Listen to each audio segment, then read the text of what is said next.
Lost passport? Ito ang unang gawin. Kung nawala ang iyong pasaporte, ang unang hakbang na dapat gawin ay kumuha ng police report at magpagawa ng notarized affidavit of loss.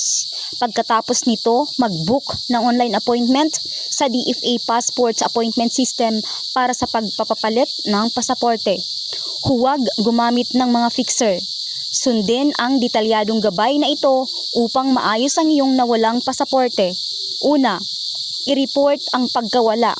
Police report.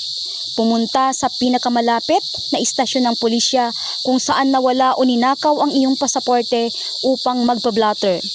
Humingi ng opisyal na kopya ng police report. Isulat sa English. Affidavit of loss.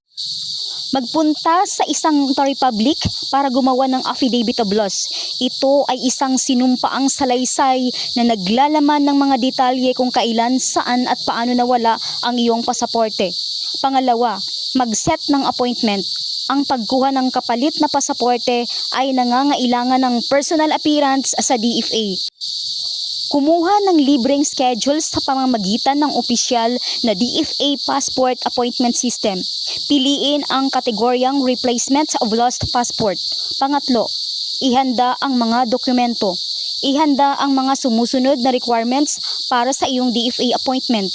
Confirm passport appointment packet, accomplished application form, notarized affidavit of loss, police report. Kung ang pasaporte ay nawala habang valid pa. PSA authenticated birth certificate in security paper. Mga valid ID, magdala ng 2 o higit pa kung maaari.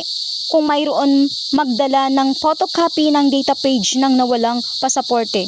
Pang-apat, magbayad ng fees at penalty. Maghanda para sa regular na bayarin ng pasaporte. Kasama ang penalty fee na 350 pesos para sa lost or damaged passport. Pang-5, maghintay para sa clearing period kung ang nawala mong pasaporte ay valid pa.